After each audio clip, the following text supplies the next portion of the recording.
or liberation just have vastly different understandings of what liberation is for. I haven't seen this much importance and attention.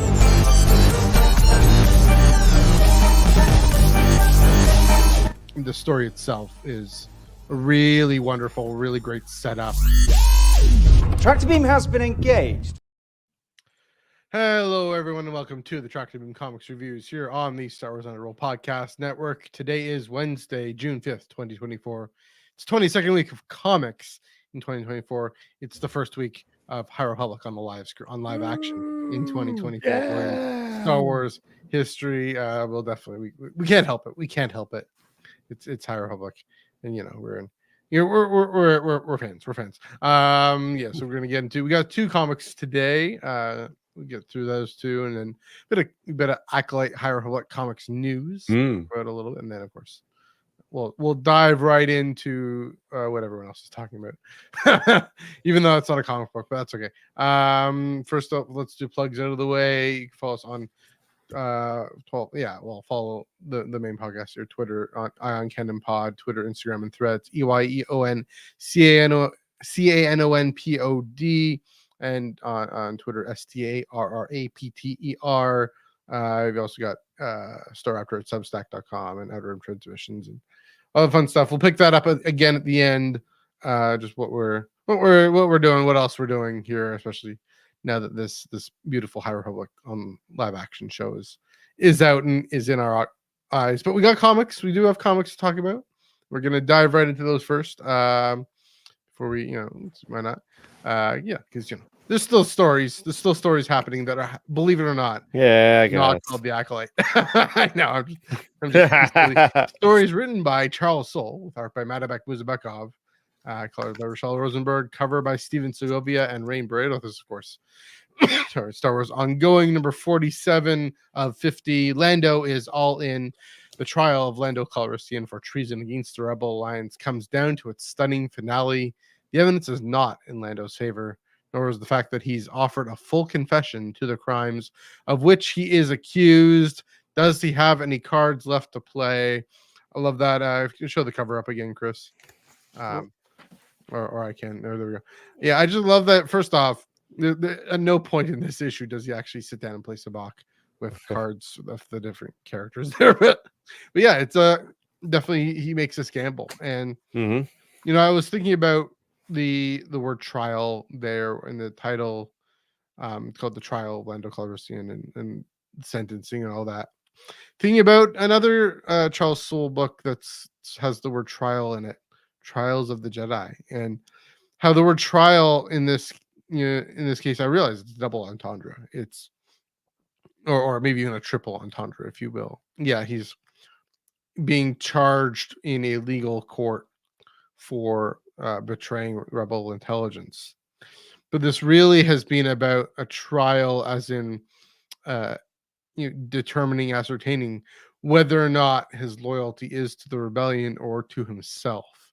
And the evidence that it's to the rebellion, interestingly enough, and as we could all see, is that his loyalty is, of course, firstly to Lobot, his best friend.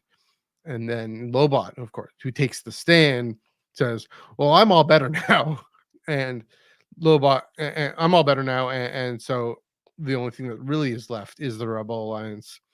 Proof in the pudding then is when he's willing to give the information about rescuing Han to Leia in exchange, not for his own safety and his own life, but for Lobot's. And that moment, that gamble, combined with rescuing Mon Mothma, and that impassioned speech, that all in, he puts all the cards on the table, says, no, I'm done with fighting for myself, my own gain. Almost to reveal, at the core of him, that never was the motivation. Even going back to, was it the Lando Double or Nothing?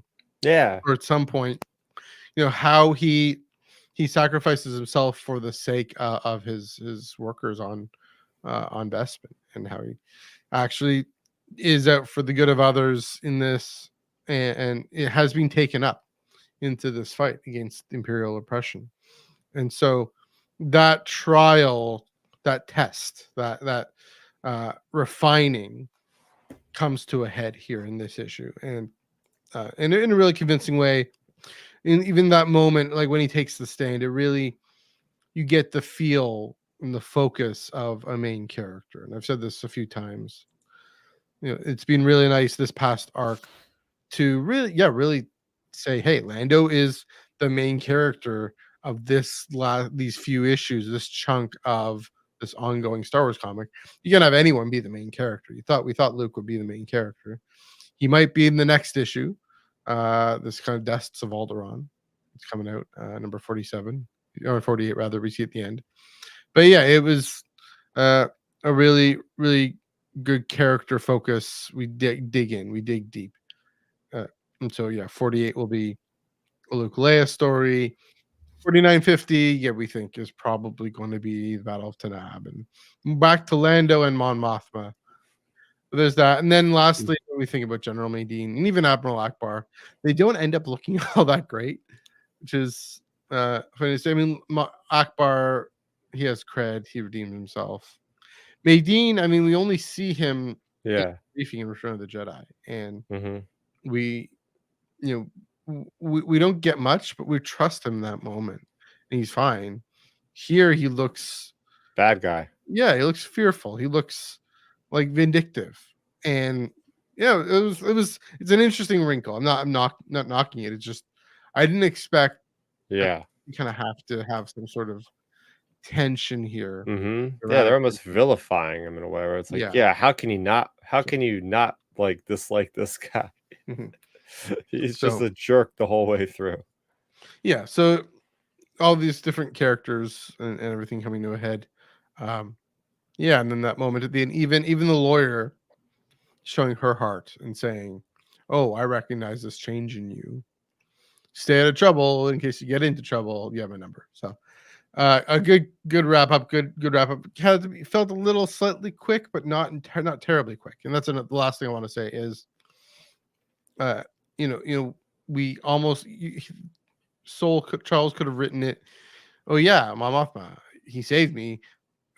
All good, hunky dory. No, he has to go through this process of really him demonstrating his loyalty to the Alliance, and he's not off the hook. He actually, there's going to probably be a moment in some comic or some story at the end after Return of the Jedi. I'm saying, yeah, you help the Rebel Alliance win the day here, win the war. Your debt is paid. Don't worry about these 250 million credits or something. But for now, that's also to kind of appease Madine and Akbar a little bit. But yeah, I wonder if we watch Return of the Jedi and seeing these tensions play out, that's going to hit different. I don't know. Maybe that's what another thing the next few issues have to do is bring some sort of reconciliation in these tensions, because there's a lot of distrust displayed here. So those are my thoughts on this one. What do you think of Star Wars number 47?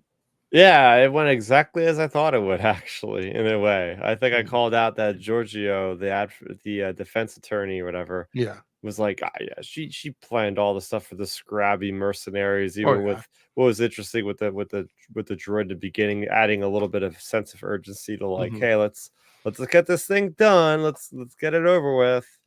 But it did go ahead to show you the speech of Lando is good. I like his perspective of simply, hey, we're all criminals anyway. When you look at it, like our government, not even government, like our little freedom fight is technically illegal. So do we really? And that was my whole defense for the whole thing, was like, is this really necessary right now? Like, why are we going through? And the fact that like he is loved by so many, and they were worried about keeping his hush hush because they don't want the rebels to like see their hero being thrown under the bus, and what would that do for morale? So it's like there's a time and place, and I like how they even say like after the fall of the Empire, then you'll owe us all this money and all this sort of thing, and we could knock off a couple things here and there. So I did enjoy that. I really like to see how this is finally over with. but it brought with it a good storyline for people going into Return of the Jedi. Like, Mhm. wait a minute, like this is the guy that betrayed Leia. Why the heck is he held in such high esteem? Well, this is how we got there in the end, for the most part. So I like how the Mhm. storyline was closed out, and we get to see a nice clean ending to like, okay, Giorgio did this, blah blah blah. Mon Mothma got rescued. It's all happy now. All right, we're all set. The storyline is kind of out of Mhm. the way, and then we got room for these next 3 issues, which I'm very curious about. We got something in the back, so we have Ashes of Alderaan or something like that. It's like, oh, Mhm. that could be interesting. Yeah, the Ashes of Alderaan. I'll open this up. Yeah, I mean, even by this point, he, is it Giorgio, whatever her name? She says he's a rebel hero already. Mm, I mean, probably even I don't know from when, but yeah, probably from throughout the this run, especially maybe even with Bespin and everything that happened then.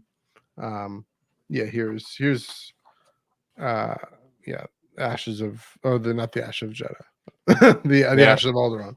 Wrong ashes. yeah. They did Um, have that Ashes of Jeddah arc years yeah, ago, they did. Yeah. but yeah, I mean, Yeah, the going Dust from of Alderaan. yeah. Sorry, here we go. Oh, okay. Yeah, Years ago, or not years ago, I don't know where I'm yeah, going with that, but oh yes, the other thing I like was bringing Lobot to the stand yes, and hearing him speak, which was just mind blowing, or not hearing him, but like seeing him speak, yeah, talking about going all the way back to like hmm the first Lando run in 2015. That yeah, was, I think, Charles Soule's first official Star Wars Marvel comic. So hmm we're bringing it all the way back there, and just the idea that no, Lando always cared about the rebellion to a certain degree. hmm His friend was just a higher priority. yeah, So it's not that he didn't care. It's like it was just he had to choose one or the other. And at that point, saving a life the way mm, he did, that works for him. And so yeah. he's not a bad guy. He's not maliciously selling out the rebellion. He had no other foot to stand on at that point. One thing I do hope in that on that note though is I hope they explore uh the way compassion for your friend is at the core of what the rebellion is, right? If the empire is Mm, about coldness, distance, competition, detachment in a way, not in the necessarily in the Jedi way, but in a you step over who you need to step over to make your way in the empire. The rebellion is everyone coming together as a team and having each other's backs and caring about the well-being of everyone else, and that for that to be the thing that reinforces the values of the Rebel Alliance. I do wonder if that's implied in this comic. I might be, yeah, in a way implied in Lobot's speech. At the very least, it would have tugged at Mon Mothma's heartstrings. It would have tugged at. It's meant to tug at our heartstrings. Definitely tugged at Leia's, and yeah, I think there's a bit to that, but it'd be interesting. Maybe they didn't need to show it. Maybe it was a bit of a, or maybe they didn't need to tell us. Maybe it's a bit of a show not tell. The reason Lobot is saying these things on the stand. So, uh, yeah, but I mean, it'd be interesting at some point for them to look back or step back and say, "Oh yeah." I mean, it kind of is. I mean, it's kind of like the beginning of Rise of Skywalker. The front or the end of Rise of Skywalker. I should say, all the hugs and everything. And the end of Return of the Jedi too. To see that maybe that point of view of they won not by it's also Last Jedi, not by killing what they hate, but saving what they love. And Lando risked everything to save his friend, and yeah. so that's yeah, this final push, final impetus. I agree. It's also interesting to hear Lobot. We kind of hear the colloquial speech. It's coming through this voice box in his chest or something. Oh, That's because if you notice the speech bubbles, they're kind of like the fizzy thing, and they're aimed at his chest, not his mouth, because he can't speak through his mouth, and so it's almost like uh oh an yeah. Ithorian, which we'll get to in a minute with Ithorians in a few minutes, but yeah, it was yeah, it was a moving moment. again, I think it was implied, but it would be interesting to see maybe for I don't know, a simpler reader. I don't know, for it to be spelled out a little more. But yeah, I don't know. Yeah. I Mhm. guess one last thing I want to say Yeah. is something and I just said this in my review. Mhm. I don't often talk about attractive women in comic books, Yeah. but I gotta shout out Mon Mothma. I mean, this outfit, I mean, I was like, whoa, There we go. what's going on here? Like, where was this in Return of the Jedi? That's some eye candy right there in a comic book if There I've you go. seen it. Authoritarian woman right there. Just Yeah. pretty good stuff. So Authoritarian or authoritative? I think you mean authoritative. authoritative. There we go. There we There we go. go. All There we go. right. So I was like, okay, that's cool. That's Yeah. cool. I Yeah, why like the not? look. Anyway, that's it. Yeah. She's probably single at this point. just, just a thought. Just a thought. Anyway, all right. I think let's go on that note to move right along to High Republic number 8. I gotta get that out of the way there. Going back in time to phase 3 there, and this is written by Calvin Scott, art by Jim Toe. So the colors by Jim Campbell, and you saw that cover by Mr. Phil Noto. Enter Yes. Baron Boolan, Tay Sirek, Lorna D, and Skier on a dangerous mission. Keith Trennis and the other Jedi helpless to assist. The Nile's mysterious Minister of Advancement finally revealed, along with his diabolical experiments. Protect the path. And I gotta shout out the word path. Anything in Yeah. path related to the Nile gets my Martyr Row heartstrings going. Anyways, what do you think of this comic book? This is such a good horror book. Such a great horror book. Yeah. Like it gave me the jeebies, man. Reading this, seeing the nameless suspended dissected with its brains and everything. Like if this was ever in live action, like the Acolyte or something, they would have to make it like M-rated or whatever they did. That was just like disturbing, even on a comic book page. But just the whole premise of this is a very simple issue. Yeah. Very simple, straightforward issue. Okay, the Yakambi girl, Yakambi, by the way, is a dark sider sect of the Force. I don't think I've pointed that out in my own reviews, but I want to point it out here. They are a dark side aligned Force using cult, essentially. This girl, some reason, is being raised by Skier, has been found by Skier. Anyway, the tracker was put on her, and that leads them to the ship that Baron Boolan is on. So very simple, straightforward. I like the idea that it's like, oh, we can't have Tarek and Sarah and the goo guy, Keeve. Oh, Orbelin. They're too Force sensitive, they'll go nuts. But yet Skier was able to go because he's got the Margrax syndrome, which cuts himself off from the Force. So I thought that was really cool. Tay Sarek, seeing him in action 150 years later, and then seeing Lorna D. I thought that was really cool. I feel like at this point, this team, everybody combined, is really on the same page, and they are a well-oiled like strike team. So I liked seeing how there was their great camaraderie, the great communication between the ship to the ground crew. It was a very good writing process by Kevin Scott to keep things succinct and to the point.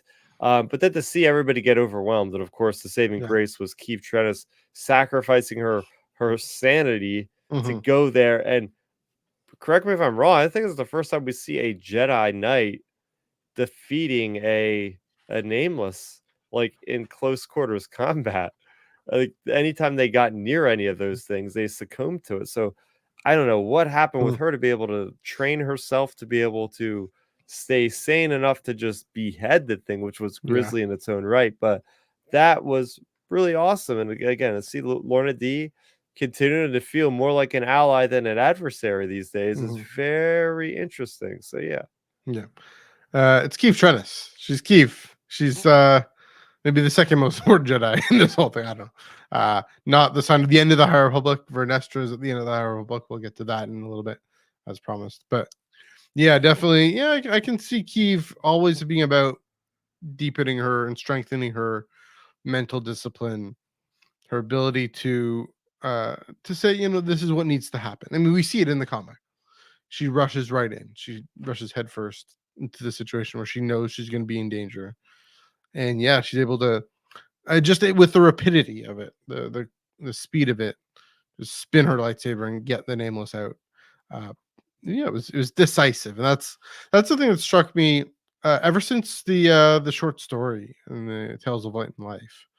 How she's become an incredibly decisive, incredibly confident and commanding presence, and especially that goes along with her elevation to being master at such a young age. But she's a master, and she's the master, and she's the one I would keep paying attention to.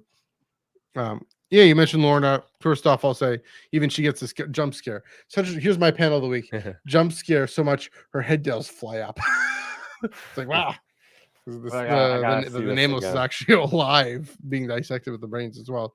Yeah, Kevin, he definitely he is a horror author. He did all the Vader's Castle books.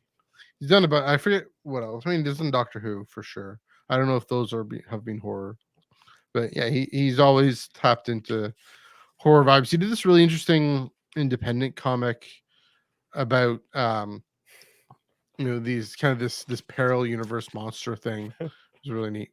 Yeah, he's definitely in there. Yeah, the head tail jump. Yeah, I didn't catch it that first time, but that was great. That's in the action. And then with Lorna, yeah, you have Boolan interrogating her almost and saying, what's your motivation here? You're the disgraced Tempest runner. You've come home. This was your turf. Who knows if she's even been on this ship before? She might have. She's probably met Boolan, or she hasn't met Boolan. It says he's reset. But still, this is one of her first times back in a Nile environment, and she's vulnerable in a different way. In that, Boolan, he's able to needle her to say her motivations aren't kind of contrary to Lando, for example. Her motivations aren't so pure and altruistic. They're for revenge. They're for this is how I repay the Rose, by burning their world down too.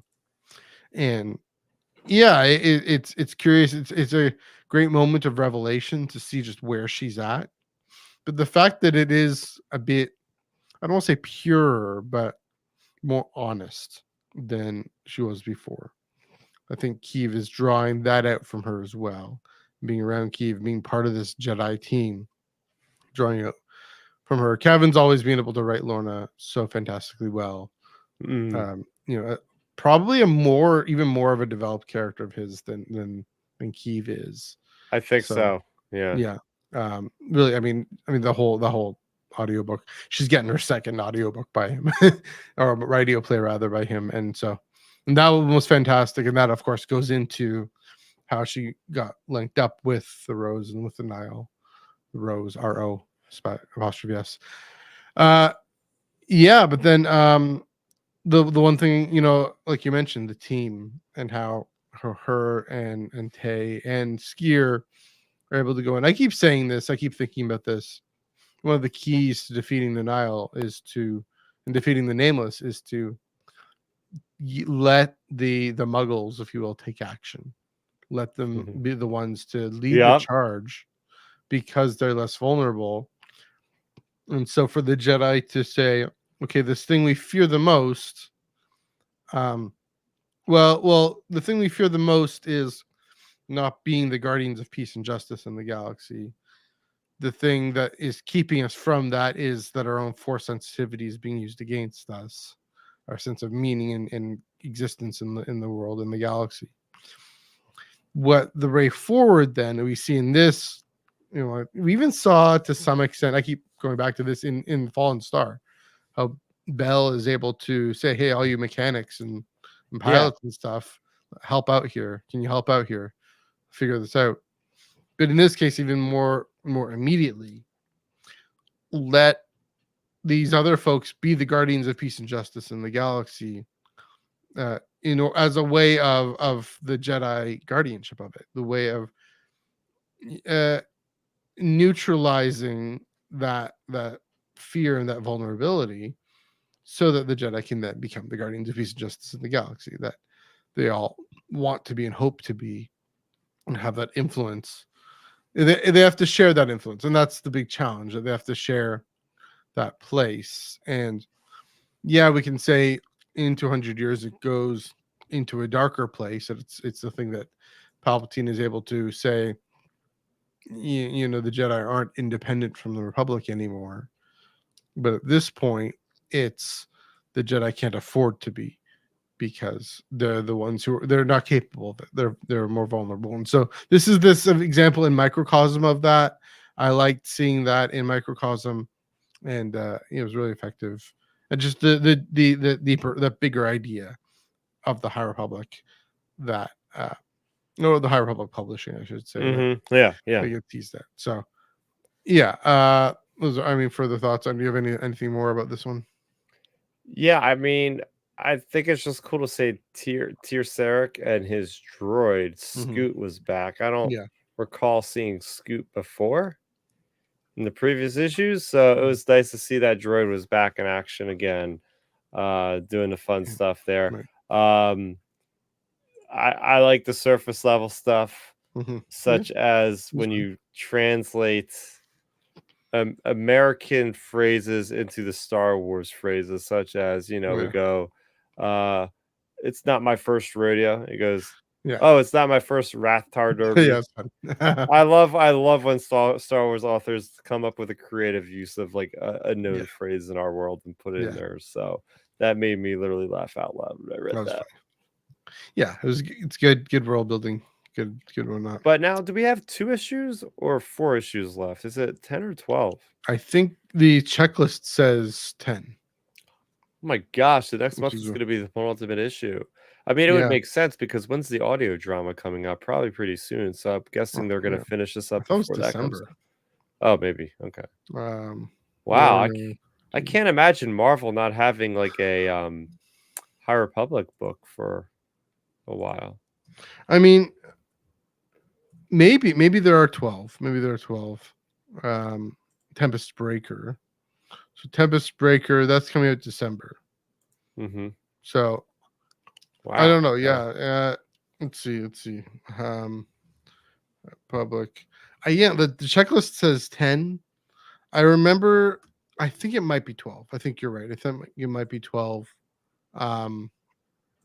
Because I remember counting it up, and that the month before it will go till November, but maybe not. Maybe I don't know. This is maybe the only space they had in the checklist. I don't know. We'll see. I'm trying to remember. I'm trying to search Wikipedia while we're talking here. Phase 3 High Republic. Yep. Phase 3 comic. If anyone wants to check it out, if there is anyone in the comments right now. Okay. Here we go. High Republic 2023.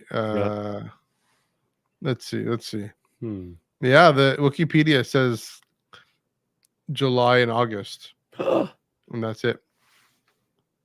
Wow. So, because this storyline is like over. So what are they going to do for the last two issues? That's like, it almost feels like it's ready for another arc in a way, but yet it's it feels like it's not anywhere near getting done. Is the arc done? So here's a question at the end here. You know, the Akambi girls cap taken, but here's Kyiv. As I show this art here by Jim Toe. Kyiv, her eyes are kind of buggy. She's not looking okay. So the implications of this dust up with the Nameless, you know, where's her mind at? Clearly she's struggling. So is she gonna get over that? That I think is something for the next issue, but I don't know. We'll see. So any more thoughts on this one, High Republic number 8? Yeah, I think ready to talk about some more High Republic content, though. We're not far from over. So here's the thing. So that comes out, issue number 9 comes out in July. Issue number 10 comes out in August. September 4th, long after the Acolyte's done, by Kevin Scott. He's still working, still busy. There's going to be a Kelnaka one-shot. Kelnaka, of course, we see at the very end. So I'll just preface this. Acolyte spoilers beginning now. We see Kelnaka at the very end of episode 2 of the Acolyte. But we knew this is coming out. This was news from last week. IO9 Gizmodo. Joel and I talked about this on Iron Cannon, but you can pick it up again. IO9 Gizmodo telling us, the Acolyte Kilnaka one shot, be written by Kevin Scott with art by Marika Cresta, which she did the first arc of Alyssa Wong's Dr. Aphra, by the way. And I'll show this cover by, again, Philip J. Noto. I don't know if his middle name is J, but Phil Noto. Nope, that's not the right thing either. There we go. There we go. Look at that. Nice. Yeah, let's see. That's fine too. Look at that other way. Yeah, look at that. So it's covered by Phil Noto. There's a cover by Bjorn Barons. It's very much a Force Awakens reference, and by Takashi Okazaki, who did the Visions comic. That also, of course, made me think of the master in the manga Edge of Balance. Arkoff. Just a Wookiee master on. We have a lot of. We do have a lot of Wookiee Jedis. All of a sudden, it is getting difficult to keep them straight. That's right. I mean, that's like a kind of a George thing, in that George just didn't like Wookiee Jedi for some reason. George Lucas, and he saw, now that he's not part of things, we're getting Wookiee Jedi because it's cool. Anyway, so yeah, Joel and I talked about this on Monday, but I wanted to get your thoughts on this. The IO9 Gizmodo article does say that Marvel Comics will let us know more. There'll be solicits, of course, after the show comes out, or our show is finished in July. For now, we'll know it'll bridge the gap between High Republic and the High Republic novels and comics to the Acolyte itself. Kevin also talked a bit about how it'll talk about Kilnaka's tattoos, which I suppose we'll find more out about in the episode. Kilnaka's tattoos?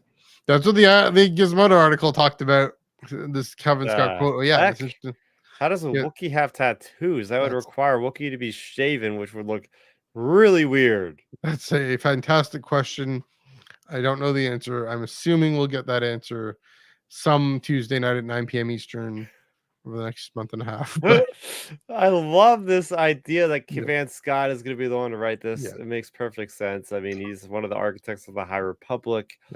He has written audio dramas. He has written a lot of things in the High Republic. So yeah, he's written this comic book that came out today. Yeah, exactly. He is the comic Marvel guy for High Republic. So yeah, I can't wait to see how they bridge the gap. And I mentioned, it's amazing to see the Acolyte, this live action show with that Phase 1 High Republic branding right there.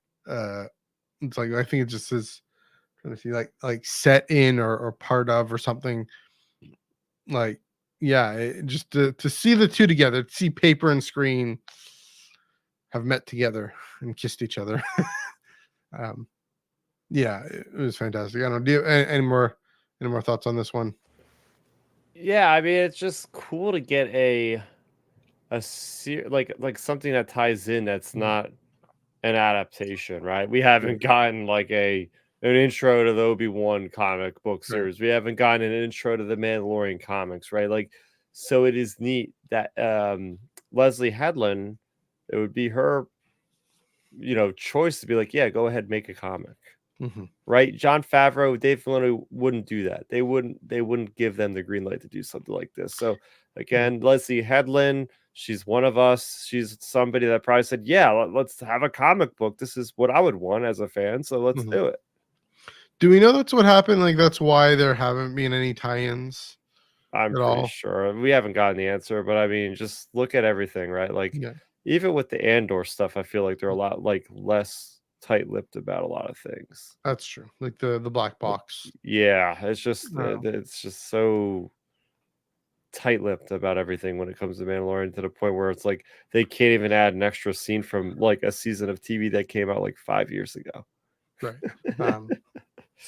So it's wild. This is the first tie-in anything since Rise of Skywalker. Yeah. Since whatever year that was, 2019. Yeah, we're finally getting something at all. One comic book.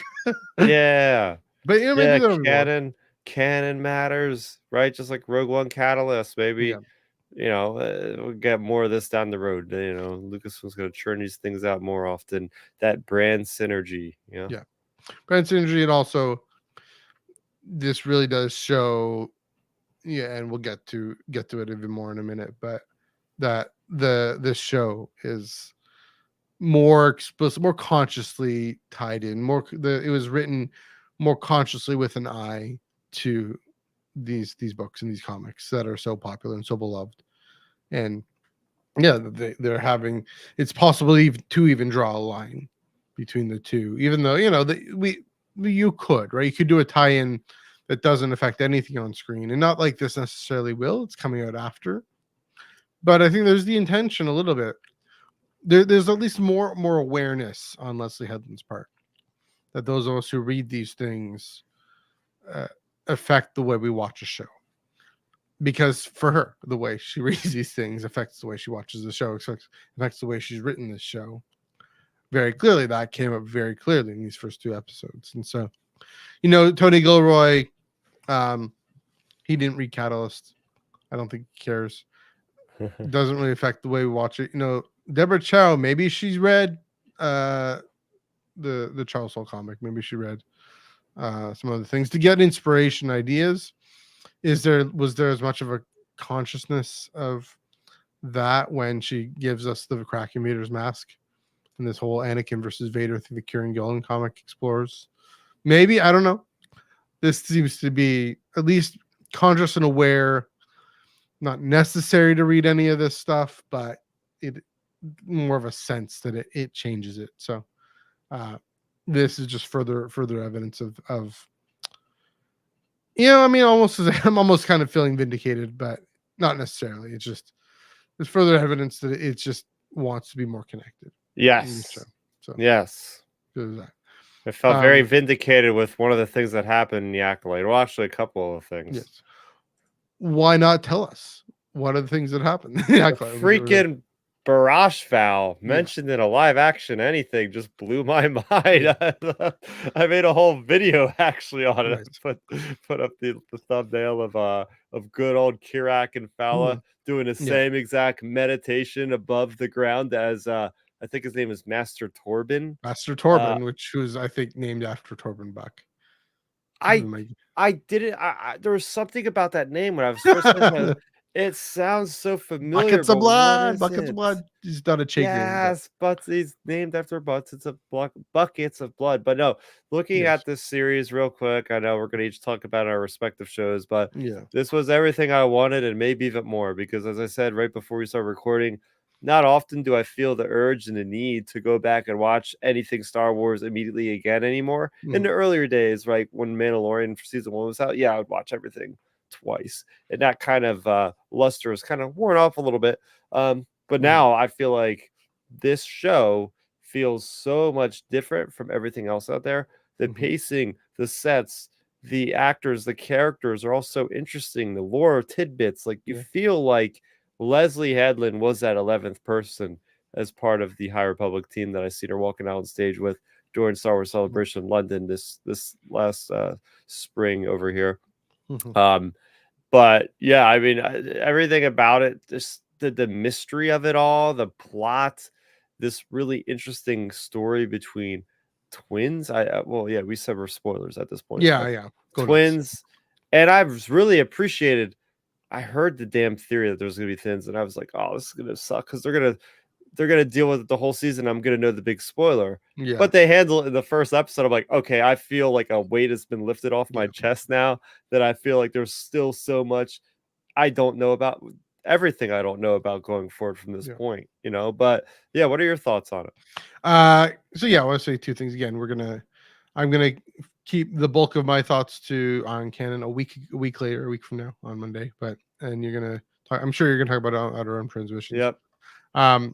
The first thing I gotta say is just it immediately feels Star Wars. You know, Din was texting me. He's like, "Oh yeah, there's such Phantom Menace vibes." It's just like, it feels so fitting with that. We just saw that a month ago, right, in the theater. It really feels like a High Republic story. And I felt that like 20 minutes in, 15 minutes in, it's like, oh, I'm really watching a High Republic story on the screen here. And it just, even the gold robes, which we knew, but to see that even more just Jedi being out and about in the galaxy doing their thing. The you know the just all these masters and apprentices together.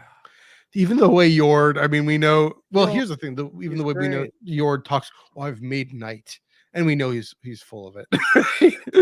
That's such a High Republic thing, and so it felt comfortable and familiar in a good way, in a very good way, in the sense that, in the sense, like I was saying, of if you've read all this stuff, Leslie kind of, even if she isn't crafting the story and she's not going to require anybody to watch this or to have read stuff, it really has this feel of, I'm coming into this thing I've been following for the last 3 years.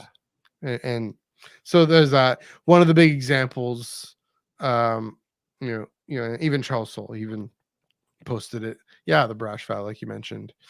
And it's great for us to talk about this in a comics podcast, because originated in that first arc of his 2017 comic, and then picked up, of course, the origins of it in the Blade Phase 2 story with Barash herself, and and Master Torben having taken the vow, in both we can go into a bit of detail here. Both Kurek and Barash, they both take this, and Barash invents it, and then I think Kurek, we might even see more. I think we're going to see more of him in Phase 3, but taking this vow because they've done something that has deeply tempted them to the dark side. Has really tapped into the dark side, I think.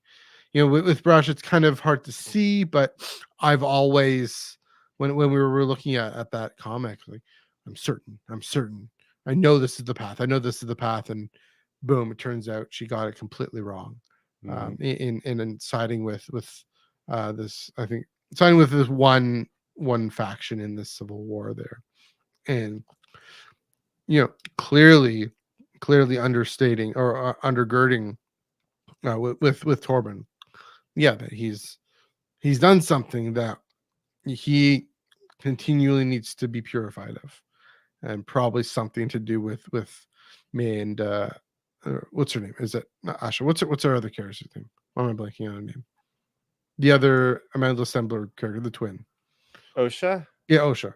I was gonna say Asha. Osha, with their village and something about their village, and so clearly there's a reason why he so serenely picks up the poison and drinks it. So the deeper mystery of that, but yet to see it, like, named on screen, it's just, it's gratifying. Again, it's gratifying, but it's familiar, and it's familiar in a good way, in a comforting way, if you will. And that we're not, I mean, that's the thing, these are new characters, these are new, it's a new story, a whole new era, but it very much, it's not shocking or jarring or whatnot.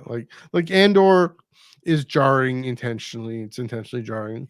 The sequel trilogy, I think, is intentionally jarring because the design language and the characters are mostly new.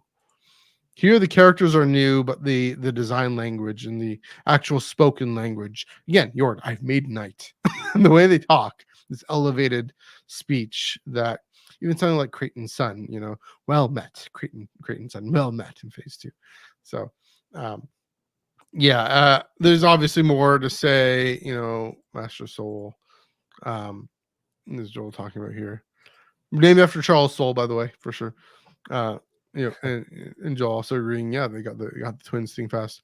We're going to talk a lot more. We're going to talk about the twins. I want to talk about the twins plenty on Monday.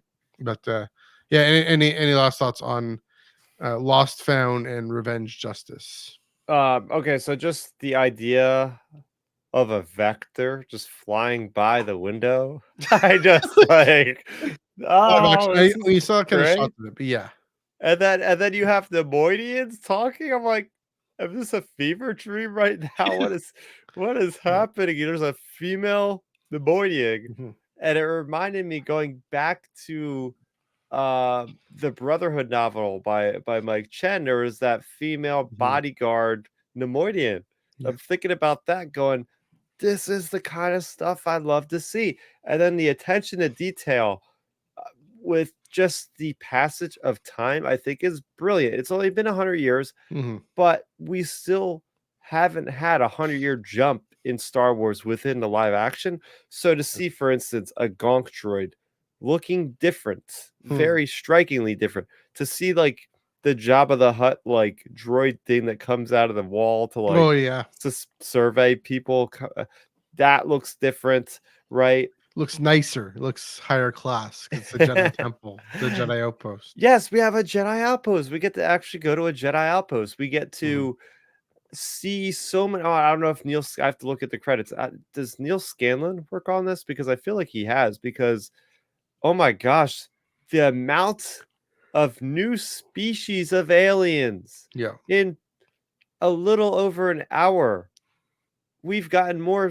I feel like I can make a bet. Like we've gotten more species in this very episode than we have for like entire series of Star Wars shows easily. And in new just planets. The first 2 episodes and new planets, like so many things. Like I could just imagine High Republic is going to have a fun time with the next 6 months, including some of these names of me going, oh, I remember that. Let me look it up on Wikipedia. Oh, that was from episode 2 of The Acolyte, right? Stuff like that. But what gets me so excited is the idea of, simply put, an assassin going around, not using a lightsaber, not doing anything particularly cool. I know she is doing something really cool with the flips and all that, but just the way like she seems like she could be like easily handled, and she's very intelligent and very sly with how cunning. I was so shocked that Indara goes down in the first 5 minutes with the dagger to the chest. Like, me and my mom watched these shows together, and I looked over to her. I was like, that's how you start off a Star Wars series right there. Like, how are you going to top Trinity getting killed in the first 5 minutes of a show? Like, dang, stuff like that, stuff like the poison, just the idea of the fan perspective of me going, this seems like it's something from the Old Republic, or, of an assassin going around with these knives and these poisons, and just the acrobatic prowess. I know there was a thing out there, somebody saying they want this to be, they believe that this is better foot choreography than the prequels. And I'm going, hell, in the first 2 episodes, it's giving it its run for its money. These martial arts are incredible. The way that they are able to pull these off, the stunt choreography is blowing everything out of the water that I've seen in Star Wars in the last decade. In a noodle restaurant. I love noodles. There you go. That definitely a more intricate martial arts style. The choice for her to not be using a lightsaber. That's the quote at the end, right? Oh, it was at the end of the when is it? The end of the first episode, I think, is steel or laser won't take down a Jedi. You have to kill the dream. And that's not the thesis statement of this show, but kind of the through line, at least for May, is she can punch above her weight, not by. I mean that's what Markian's trying to do, right? That's what even the mother was trying to do, was say, we can't defeat the Jedi, we can't defeat the Republic by just a full frontal assault here. We have to destroy and destabilize the ability of the galaxy to trust the Jedi. And of course, that's ultimately what Palpatine is able to do. So here we have it. You can't defeat steel or laser won't defeat the Jedi, but you have to defeat the dream. And so that's what she's able to do. Again, whatever it is happened with Torben and them, and even with Master Soul. So really fantastic start. I'm already loving it. It's gonna give Clone Wars a run for its fun. I said, Ahsoka is for now my favorite live action show. I think that's done. What I've seen, almost not quite. Like 2 episodes no, in, you're calling it already. No, I'm not. I'm saying I love it though. Pretty I know. likely. Pretty likely. I know. This again is the thing I've been waiting for since the buyout of Lucasfilm. Let's get away from the original trilogy. There's so many other more interesting stories, in my opinion, that could be told in the Star Wars galaxy. The canvas is blank. We can go anywhere. And you guys have been stuck in the same 30-year period for the last 10 years. Yeah. This thing comes out and it's already making waves. I love the mystery vibe. At one point, they even start playing like an Attack of the Clones reference song when Torben is getting killed. I'm like, oh, this is freaking amazing. Like everything is coming together. I will say on Monday, Joel and I were talking about how it is time now. But the reason they were in this 30-year period or whatever, 60-year period, or maybe a 30-year period, like original trilogy to sequel trilogy, right? Is because the Gen X fans and the generation getting everyone in and on board with the Disney thing. Now that enough people are on board, now that those of us with prequels t-shirts are able to be on YouTube making podcasts and going to Celebration and all that stuff, having the money to go to Celebration, they're and of course now that this High Republic initiative is become what it is, right? It's not just picking up steam. We're a year out from it being done, unfortunately, sadly, but also great that it's going to end really well and brilliantly. That it's taken the minds and hearts of such a huge chunk of the fandom. You've been at what two panels at Celebration, High Republic panels at Celebration. Yeah. The second one was bigger than the first, right? From what I hear. Yeah. And the meetups and all that. The time is now for this show to really be the spotlight, in the spotlight, and to be that first real departure, like you're saying, from from the Skywalker saga on live action, on the screen, period, right? I mean, the Bad Batch is still in that period. It's earlier, and that's another thing. It is earlier, but still with an eye to the Rebel Alliance. This has nothing to do with the Rebel Alliance. This has nothing to do with the Empire directly. Yeah. This has more to do with the High Republic, and then more to do with maybe even the Trade Federation, and who knows what else. But off to a brilliant start. It's you couldn't ask for a better start for this show. So there you go. Joel, so hopefully season 2. I hadn't even thought about season 2 until Monday.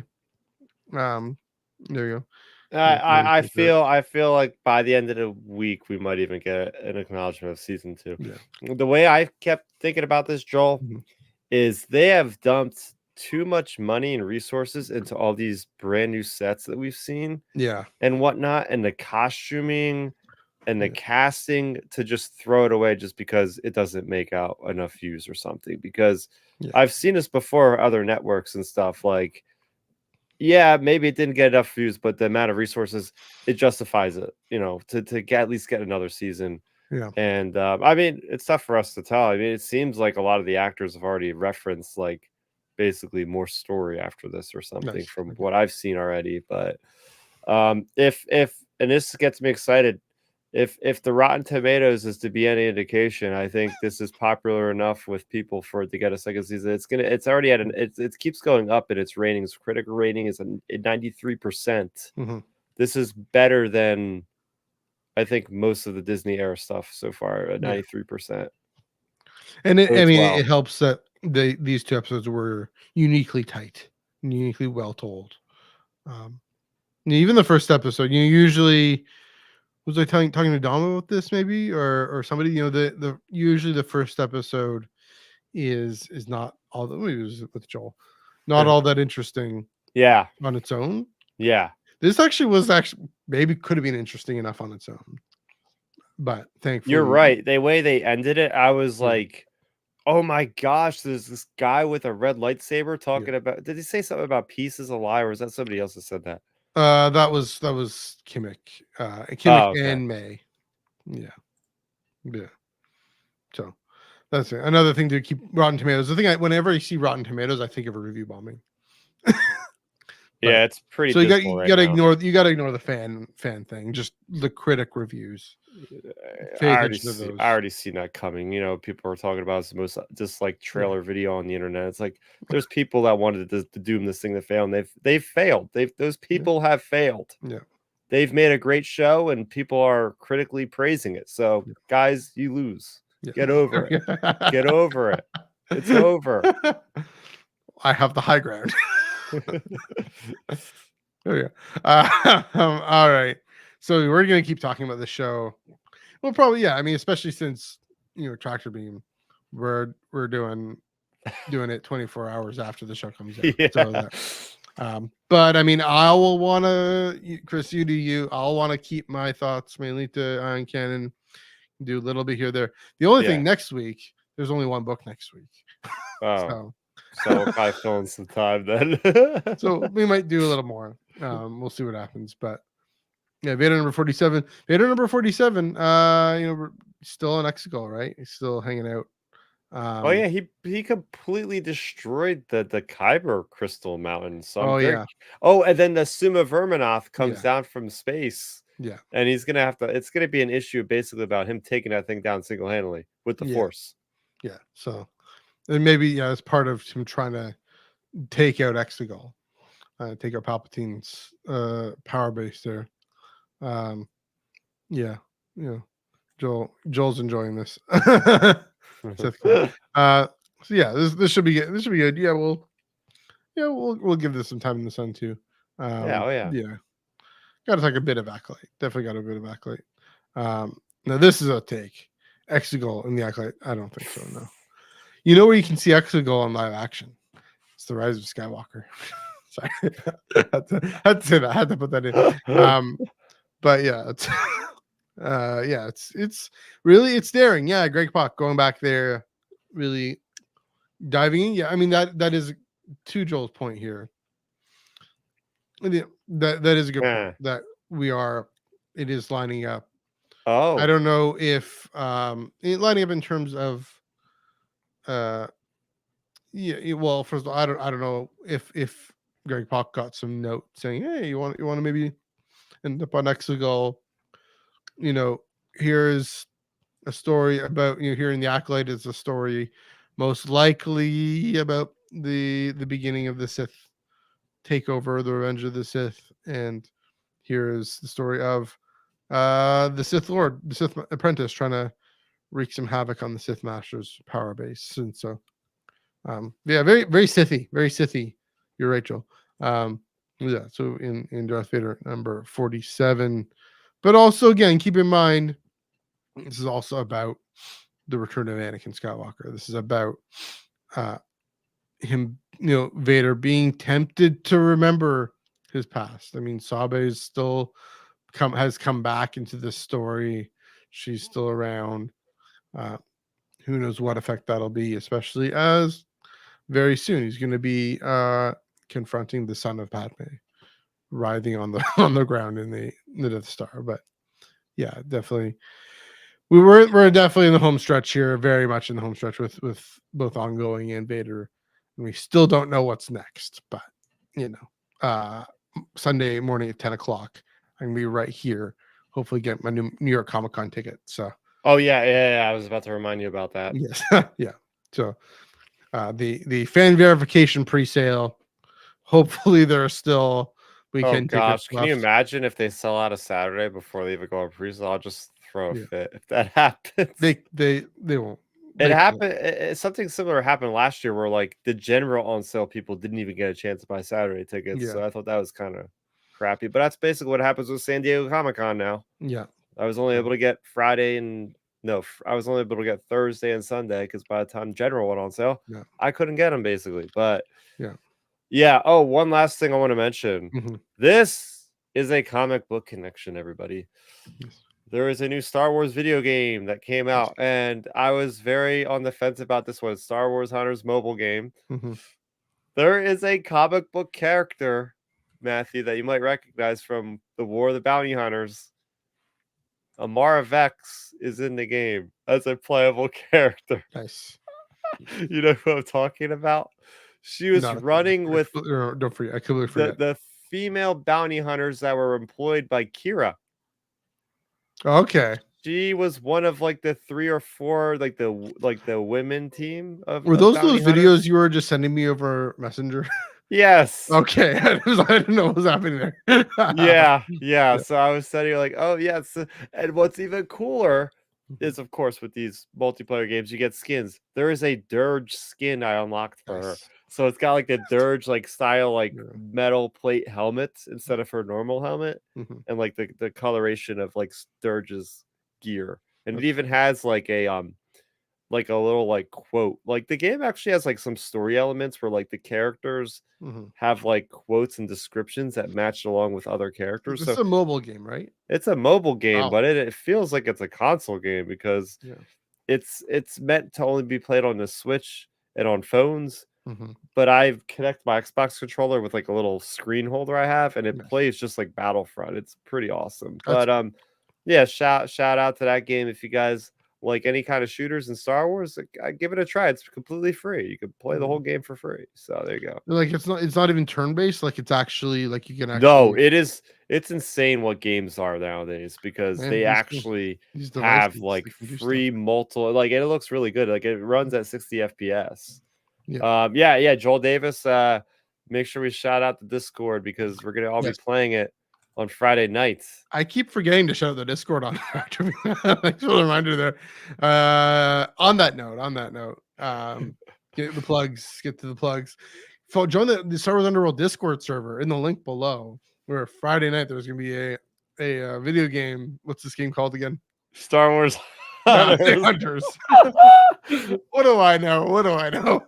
I just read the comic books. Come on, guys. I have to finish defy this one. I want to see you on there with us playing the game. Okay, I really should. Yes, Star Wars Hunters this Friday night in the Star Wars Discord. Also, there's an Acolyte spoiler thread. There's especially Joel and I, Chris, you're in there a little bit, especially with video games. I mean, Ben's definitely in there. Ben and Joel have really kept this going really strong. So feel free, and some other folks, some regulars who are chatting there on a daily. So yeah, definitely give that a shout, give that a look.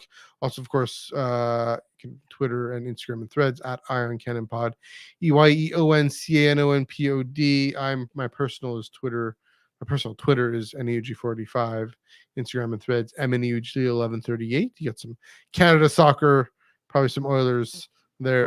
Chris, where can they find you on the internet? Yeah, one last plug on YouTube. I had your friend of mine, Din from F105, over on the Outer Rim Transmission last Sunday. So I uploaded the video. You can watch the replay on my YouTube channel, youtube.com/StarRaptor. I also have that on the podcast feeds. Just search Outer Rim Transmission on any of your podcast feeds, Spotify, Apple Music, all that good stuff. So yeah, it was a nice conversation. We talked for the first 30 minutes about his band, his influences, all that good stuff. Because as a guy that used to play drums in bands, I could talk about that stuff, and I find it very interesting. So it was a really good talk, and we spent the rest of the 45 minutes talking about a preview for the Acolyte. So you can go back and listen to that and see maybe if we got some things right and some things wrong. And it's good to always listen to those things after the fact sometimes, even if you've already watched the episode. So there you go. On that note, on Canon Podcast this past Monday, 8:30 p.m. Well, it was at 8:30 p.m. Eastern. It's right here on the Star Wars Underworld YouTube channel. We talked all about the Acolyte and what we were predicting. One thing we were predicting was the Trade Federation going to show up? They show up in the first 5 minutes or something, right? So there's that. A whole bunch of things. This coming Monday at 8:30 p.m. Eastern, 5:30 p.m. Pacific, right here on the Star Wars Underworld YouTube channel and everywhere else. We're talking about the Acolyte, episodes 1 and 2. And I'm really glad this was definitely the right call for this show to give its due. Just don't worry about other topics, or maybe have backup topics, but we're gonna have guests lined up for every episode as well. And so that we will be dedicating a whole tractor beam to the Acolyte just because we wanna. That's in July. We're gonna actually have Joel on the tractor beam. The three of us are gonna chat about the episode that had come out the night before. That'll be interesting. That'll be different. Hopefully I'll be able to figure out some notes and stuff for that. But it'll be fun. And then we're got a bunch of conversations. We're all in. Yeah, we're definitely on the tractor beam, still talking about comic books, still happening. I'm gonna finish Defy the Storm. I did finish Living Force. I finished Defy the Storm. What's it called? The new Jedi Nerve book set on Naboo, whatever it's called. I just got it in today. Oh yes, Temptation of the Force is out on Tuesday. Yeah, I Oh got my it in goodness. today because Indigo just sent it in to me today. So I'm gonna have to start ordering from them from now on and have them ship internationally. If I get the book a week early, then that's what I'll have to do. Don't know why they did that, but why not? I'm not complaining. Yeah, that's the thing, right? Is it's so nice about this, Matthew? Yeah, is that I feel like every week we're getting like this ancillary High Republic. I call it ancillary, but it really stands on its own. But like High Republic content with live action High Republic content. So it's something special about like, oh yeah, I've seen a High Republic show last night. And then I'm at my comic store. I'm in the parking lot reading this High Republic comic book. It's like the synergy is unreal. And I'm going to be reading a full-fledged novel set on that boo between Avar Chris and Elzar Mann. Like this is great. Well, reading this, watching that, reading this, going out my door, there's a cardboard little box, Indigo, doing its job. I mean, usually I do like to support local for most times, but this was a gift card for my birthday, so I spent it on this book. Usually I go to Back of Phoenix to get my books there, but the independent, but it's made a bit of an exception for that. Speaking of which, please do support your local comic book shops. Check out Vader number 47, and we will be back next week to talk all about that. Chris, another great show, another fun time. Let's keep on chugging along with the Acolyte, with all the great Star Wars content that is coming out. We're in High Republic heaven. Yes, the golden age of the podcast. There we go. Let's call it that. Let's go with that. But next week, Vader number 47 is hitting the shelves. So until then, happy reading. For light and life.